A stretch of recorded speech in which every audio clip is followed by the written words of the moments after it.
This is Barbara Van Allen, President and CEO of the club, and thank you all for joining us today. We are going to just jump ahead since we've lost a little time. I do want to, again, thank members of the ECNY 2022 class of fellows, a diverse group of rising next-gen business thought leaders who are joining us, as well as some students from the CUNY Graduate Center, the NYU Stern School of Business, and the Gabelli School of Business at Fordham. Today, I'm absolutely honored to welcome our special guest, Phil Gramm, American economist and former U.S. Senator from Texas. Phil served as vice chair of UBS Investment Bank from 2002 to 2011. At UBS, he provided senior leadership in such landmark IPOs as Visa, the Bank of China, the China Merchants Bank, and LG Philips in Korea. He was instrumental in the follow-on equity offering for the Industrial and Commercial Bank of China, the privatization of Telstra in Australia, and the sale of 20% of Akbank in Turkey to Citibank. He served 6 years in the U.S. House, which I remember well. I was a staffer back then, and 18 years in the U.S. Senate. Phil's legislative record includes landmark bills such as the Gramm budget bill, which reduced federal spending, rebuilt national defense, mandated the Reagan tax cut, and the Gramm-Rudman Act, which placed the first binding constraints on federal spending. As chair of the Banking Committee, he steered through legislation modernizing banking, insurance, and securities law, a first, frankly, in Congress at that point for some 60 years. The Gramm-Leach-Bliley Act allowed bank security firms and insurance companies to affiliate as part of a financial services holding company. Phil is a non-resident senior fellow at the American Enterprise Institute. And we're pleased today that he'll be sharing insights into his newly released book, The Myth of American Inequality: How Government Biases Policy Debate. The format today will be some brief opening remarks from Phil, followed by a conversation, and we're so fortunate to have fellow club member and one of the nation's leading economists, Kathleen Camilli, doing the honors of moderating. In addition, the chat box will be open for you to use, and they will certainly take those into account, time permitting. As a reminder, this conversation is on the record. With no further ado, Kathleen, thank you for your patience. I pass this over to you. Okay. Phil, I'm going to give you the floor. I'm sorry people can't see my ugly face because I'm technologically challenged, but fire away. So, Phil, why don't you start with some opening remarks about your book and why you chose to write this book now? I've only been through the first 3 chapters, but it's I think it's a well worthwhile addition to the to the discussion we have out there on the condition of America at this time. Well, Kathleen, first of all, thank you very much. For about the last 20 years, I have sensed that there was something fundamentally wrong with our statistical measures of well-being. At first, I thought the problem was my eyes in thinking the world I saw was different than the world portrayed by government statistics on well-being. But finally, I started working with the guy that had twice been assistant commissioner of the Bureau of Labor Statistics, John Early. And we started looking very closely at our fundamental measures of well-being, the most important one being household income. It's used to gauge changes in income. It's used to measure poverty. It's used to measure income inequality. And it's clear that it has very significant problems. I'll give you one example. The census puts out a measure of household income, and it puts out income by quintiles. The Bureau of Labor Statistics puts out data on how much each of those quintiles consume.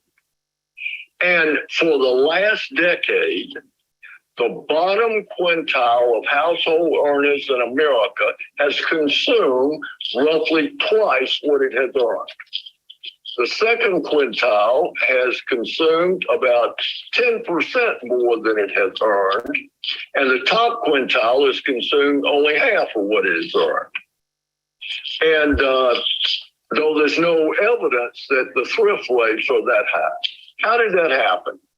Well, it happened because beginning in 1947, the census came up with the way it was going to measure household income. And over the years, as new benefits have been provided by the government, it's made a series of decisions that have produced a situation where the government is counting only 1/3 of all transfer payments made by federal, state, and local governments as income for the beneficiaries that got the benefit. It's counting about 0.9 trillion of 2.8 trillion of benefits. And it doesn't count, for example, earned income tax credits when you get a check from the Treasury. It doesn't count food stamps when you get a debit card. It doesn't count over 100 other federal programs, from food stamps to rent subsidies to Medicaid. From Medicaid to housing subsidies, where the government actually pays the bill. The census also, incredibly, in calculating income inequality, doesn't count taxes. So the basic finding of the book in the second chapter is that when you look at when you take all transfer payments, net of transfer cost, and you count them as income to the people that got the benefit, and when you take taxes paid away from the income of the people that paid taxes, inequality in America is not 16.7 to 1 from the top to the bottom quintile, but 4 to 1. The poverty rate is not 12%, but 3%. Those are the kind of findings you get when you get the facts straight in terms of counting all transfer payments as income to people that received it and all taxes paid as income lost. Okay, so Phil, I'm going to stop you there because I have a whole list of questions myself. Okay. I want to open it up to the floor. Please put your questions in the chat. Let me just make, before you do that, Kathleen, let me make a couple more points. We find that whereas the Economist tells us that it is universally accepted that income inequality is high in the West and rising, and Bernie Sanders tells us that the rise in income inequality is obscene and unsustainable, we show that when you count all transfer payments as income to the people that got the benefit, and you count all taxes as income lost to people who paid it, that rather than income inequality rising by 22% since the Second World War, it has actually declined by 3%. So we're having a big public policy debate about inequality, when in the statistics, when you count all income sources and you take away taxes paid, income inequality is actually slightly lower today than it was in 1947. We look at super rich, do they pay their fair share of the taxes? We look at at mobility. The liberals would like us to measure the effectiveness of the economy and income inequality, but America never promised equality of outcome in the competition of life. In the words of Abraham Lincoln, it promised a fair chance and open way for your industry and intellect. We show, based on mobility, that competition, the American dream, are alive as well. That's the summary of the book, Kathleen. Go ahead. Okay. So I want to first of all, as an economist, as a business economist myself, I really want to know how census got away with this. Because clearly When you look at the Bureau of Economic Analysis, national income and product accounts, and you look at total personal income and disposable personal income, you can see all the transfer payments. You can see all of these line items all added up. I like to watch when I watch the economy, I like to watch overall personal income. Quite frankly, it's been doing quite well, even during these last 2 decades when other people claim that income inequality has grown. It's keeping more in pace with above inflation. So I don't know how we kind of got ourselves into this situation of letting census drive this discussion when clearly we have the data. And clearly in your book, you've decided to put it all together. That's right. And look, what happened in 1947 when they started doing household income, there weren't many benefits that were paid in kind. Very few people got hospital insurance through their job. Government welfare programs were in cash. And so the census simply counted income as cash payments. Right. And over the years, as benefits were added, especially after 65 with a war on poverty, it made the decision not to count those benefits because they weren't paid in cash. It also decided not to count taxes so that an earned income tax credit, a refund, like we just paid, where President Biden said it would cut the poverty rate in half. A decision was made not to count taxes. So refundable tax credits where you get a check from the Treasury didn't count. So right. They have collected this data. They report it elsewhere through government agencies, but they don't count it. Now, how did it happen? It's the hardest thing about this book is that it is so hard to believe that census has gotten away with it and that we've had a debate on things since 1965 where the numbers have become increasingly unreliable. That's the hard part to believe. Right.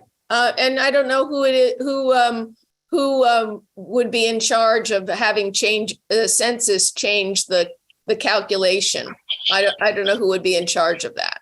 Well, we suggest in our final chapter that Congress mandate that the Census Bureau count all sources of income, including transfer payments, and that they adjust for taxes in any comparison of income. Right. Now, what census normally does, Kathleen, is that if somebody raises an issue, they do a study. And sometimes they put out a supplemental measure, which they did on child poverty as a result of the president saying that it was going to cut it in half. But they don't change the official number. And years from now, we'll be debating as if child poverty did not change when we gave a massive refundable tax credit. So I think that I didn't get to your final chapter, but I think that it's something that Congress should move forward on so that we can have an accurate picture of what's going on in the country. Well, the Bible says you shall know the truth and the truth will make you free, but the Lord leaves ferreting out the truth up to us. Yes, of course. On that is making government agencies count all the facts, all the income, and all the taxes in reporting economic data on our well-being. Right. We know how well off we are, obviously how we feel, but in looking at statistics about the poverty rate, income distribution, those kind of statistics are important in forming opinions, and our perspective on history and the present has a big impact on the future. And we're not arguing in this book. Some critics have said, well, these people just hate welfare. They want to cut these programs. We don't argue that. Right. We argue we got to get our facts straight. That's the point. Let's debate the facts. So how do you think we could get the knowledge that you put together in your book out there and have it become more mainstream? I mean, obviously, yes, getting census to change the way they do the calculation would be great. But your book is very dense, and it needs to come into popular discussion on television shows and in the press. The press needs to read it. I read a couple of commentaries about your book online, and they were mostly, leaning either conservative or liberal, and nobody wanted to take the argument straight down the middle and be factual the way you are in the book. So how do you think we can move the ball forward to get people to talk about this in plain factual language? Well, part of it is getting the most famous person that makes estimates about what's going to happen to the economy in the future to interview you for the Economic Club of New York. That's why I'm doing this, and I'm sorry that I'm so technically backwards that I couldn't get on the Zoom with you. That's quite all right.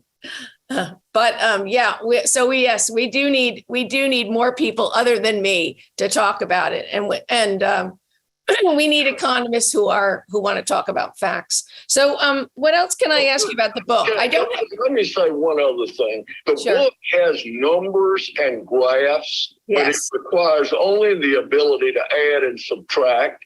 Correct. Since we're trying to convince people that government statistics are wrong, you got to provide the proof. You can't say it, and it's my word against somebody else's. And I think in the book, we do a good job of proving our point. You may not like what we show, but nobody has come out and said you're wrong. Well, there you go. So maybe we presented this at Stanford, at the Hoover Institute. I presented it at AEI in Washington. I presented it in a lot of places, and I'm going to do more of it. Good. So this is important. That's good. This is nonpartisan. Which is what we need. Well, one of the authors of the book worked for George McGovern. Another author voted different than I did in the last two presidential elections. But one thing we share in common is we want to get the facts straight. Right. What has happened in America is it used to be that people who wanted more government wanted to get the facts straight. I could debate Senator Byrd or Senator Kennedy about how much we should spend on welfare and try to get facts straight because they wanted to know what the facts were. Now you've got people who simply want their program, and whatever they got to do to get it, they want to do it. Right. But I think it's true. So why don't we, Barbara was hoping we would have time to ask you a question about how we can get Congress back to a place where it was 20, 30 years ago, where you shook hands across the aisle and made deals to solve problems in our country instead of screaming and shouting at one another. Go ahead, please. Well, I think part of it is that we need to enforce the rules of the Senate, especially. The idea of members impugning each other's motives was unheard of when I was there. There's no way you could have gotten away with it.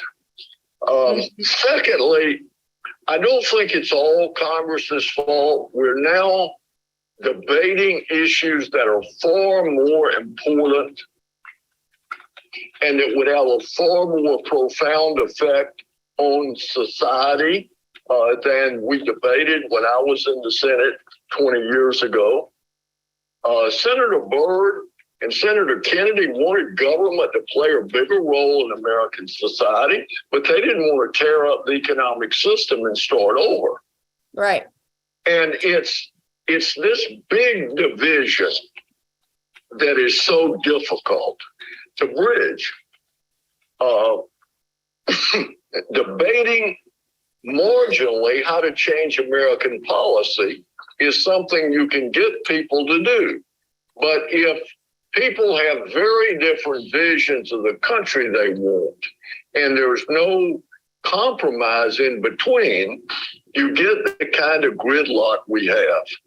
And quite frankly, from my point of view, until we get the fix straight and until America decides what it wants, the constraints we have served us well. I think it's clear in the last 2 years under Trump, at the end of his administration, that last stimulus package was ill-advised and irresponsible. Mm-hmm. And the spending under Biden has been totally irresponsible. In fact, by all outward and visible signs, the administration and the Congress, the Democrat majority, have simply taken the view they want to spend as much money as they can spend.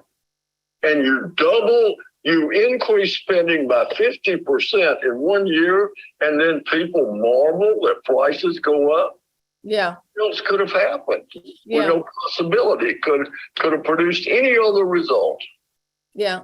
Especially when supply was constrained. The explosion in the transfer payments, when you look at it on a graph, is enormous. When you look at it laid over the money supply explosion in 2020, it was enormous. So all that's happening now, we're sopping up the money, and the Fed will have to continue to sop up the money to get the inflation rate under control. So that will be a painful process. You've been around a long time. I certainly have been an economist since 1981. I remember the decade of the inflation. I lived through it as a teenager, and that's difficult for people to deal with. So, but it is what has to happen now.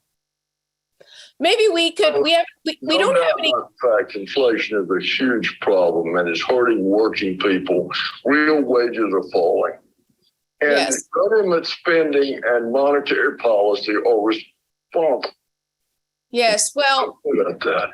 keeping quantitative easing in place for a decade was, in retrospect, probably not the right thing to do. We probably could have stopped QE after the second round. But, we can always look back and analyze and make better suggestions. Look, it's what we do in the future. Right. When I came to Congress in 1979, we were coming off a 9-year, we were in the midst of a 9-year period where inflation averaged 9.2%.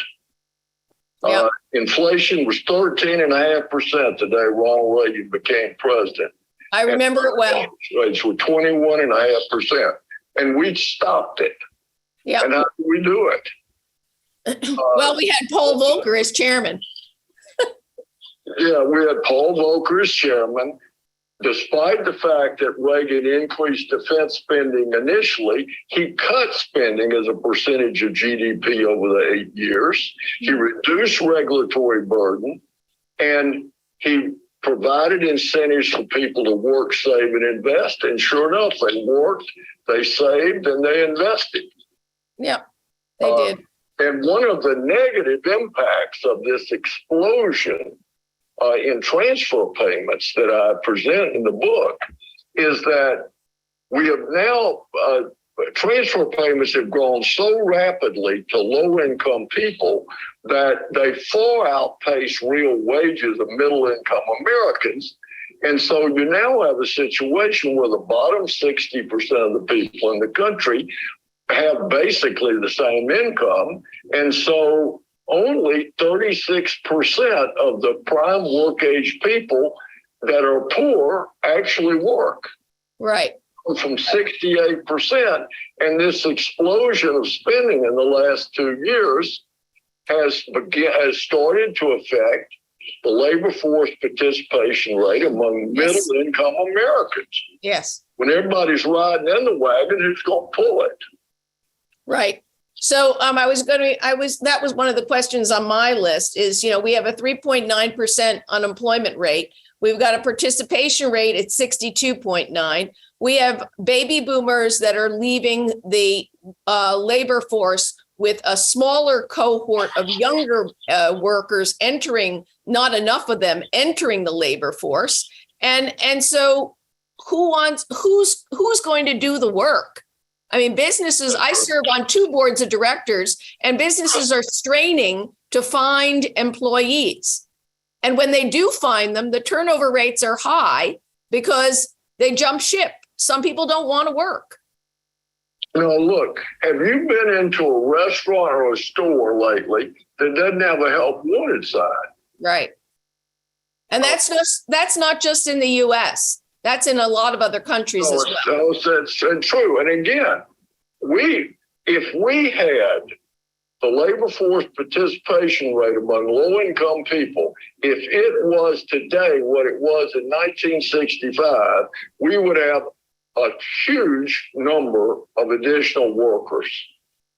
And if we could get back the people who dropped out of the labor market in the last 2 years, and I think that there are 2 things we need to do. One, we need to have a work requirement if you're going to receive means-tested benefits. Right, exactly. If we don't do that, we're going to have more and more people drop out, and we've got to provide incentives for older people to stay in the labor market. Yes. You give them, charge them lower taxes.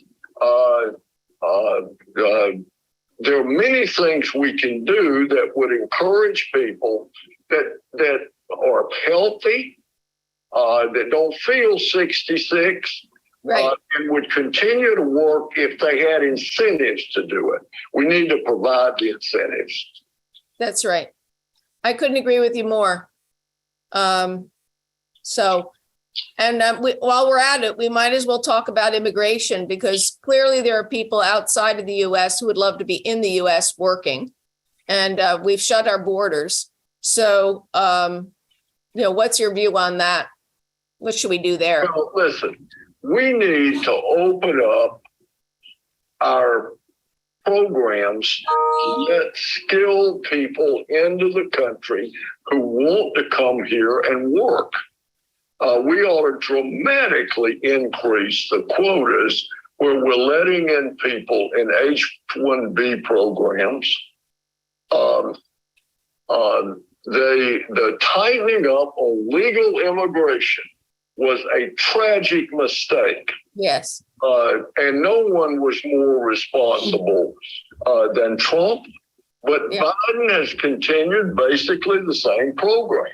Yes, he has. We need talented people in America. Now, we don't want people to come here and live off somebody else's labor and go on welfare. But there are many skills we're short of. We've got talented people all over the world that want to come. We need to allow people to come that have talent and come to work. Right. And look, as I've said my whole political career, America can't be America without immigrants. Yep. It's the story of America. Yep. We got plenty of room for people that have skills and want to work. Yeah, plenty of room. And we also have businesses that are willing to provide the education and the training for people who want to work. Well, look, you look at the number of applications for an H-1B visa, which we give to people that have specific skills we need, huge number of applicants, and we give relatively few spots. That doesn't make any sense whatsoever. Well, it sounds like you and I could solve the labor force issue in a few minutes. Us, Kathleen, maybe more to you than me. I had my chance. Barbara, I'm sorry we didn't have many questions in the box there, but Phil and I certainly had a nice dialogue. Yeah. Kathleen, if I can just say one thing, look for the book in the bookstore. If it's not there, order it on Amazon. Read it. Yeah. I guarantee you that it will provide you with knowledge and insight that will help you better understand the country you live in. And again, What we're arguing here is let's get the facts straight. And when you get the facts straight, the American economy has provided a cornucopia of goods and services that have in fact been widely distributed, and you live and benefit from living in a country that is much better than the government statistics show it is. And Phil, I want to see you on as many news shows as possible, talking about this book, as many as possible. Well, if we reform welfare and if we improve primary and secondary education, we could dramatically increase opportunity in America. Absolutely. No question. All right. Well, many thanks. It was a great conversation. I'm sorry we got a little bit of a late start, but many insights. And well, it was wonderful. And again, I'm sorry that I wasn't able to do this with a picture. But anyway, thank you so much. And you did a very nice job. And I appreciate you doing this. Great. So, and Kathleen, he's right. You did a great job. And as always, it's great to get the senator's perspective on the economy and what's going on. I want to, again, thank you both. And I want to move to our schedule, our upcoming schedule, and we'll bring that up on the screen. Next, we have a webinar with Nancy Sims, who is the president and CEO of the Twigo Foundation. That'll be October 3rd. She's going to talk about that same issue of training our workforce to ensure they're prepared for the opportunities that the economy is presenting. Followed by the Chancellor of the New York City Department of Education, David Banks, is going to talk on October 6th about education for the children of New York and his plans. Loretta Mester, the president and CEO of the Federal Reserve Bank of Cleveland, will be speaking on October 11th, and that will be an in-person event, followed by Ruth Brown, president and CEO of the New York Ronald McDonald House, October the 13th. Charlie Cook will be joining us again, and once again interviewed by Bob Rubin, Secretary of the Treasury and an Economic Club lifer. And that'll be October 18. That will be in person.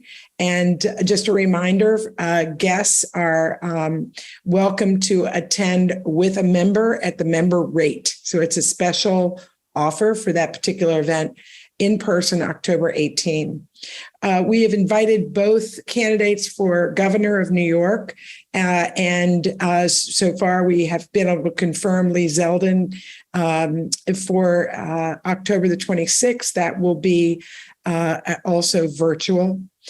Steve Squeri, the chair and CEO of American Express, will be addressing the club October 27th. That event's going to take place in person at the New York Stock Exchange. And then you can see that we have our big anniversary dinner. We're going to celebrate the 115th. We'll have a very nice panel there of former chairs, and John Williams will be the moderator. That'll be November 14th. And we've got a lot of other surprises planned for that night. Arvind Krishna of IBM will be joining us for a luncheon in person November 17. And then we'll have we're going to hear from John Williams on the economy, November the 28th by webinar, and that will be at noon on November 28th. And then Michael Wirth, the chair and CEO of Chevron, is coming December 1st for a luncheon. We're excited about that to give insights on the current energy situation. And then, of course, we have our closing dinner on December 8th featuring another U.S. Senator Joe Manchin of West Virginia. We actually have a couple other fairly large events that have not been announced, so please stay tuned to our schedule, check our website, and because we are always updating it. And thank you again to members of the Centennial Society who have joined us today, who helped to ensure that we have a strong financial backbone of support for the club. And for everyone, again, thank you for joining us. Apologize for the technical challenges. I'm glad we were able to make the conversation happen. And again, thank you, Kathleen. Thank you, Senator. And everybody have a good rest of your day.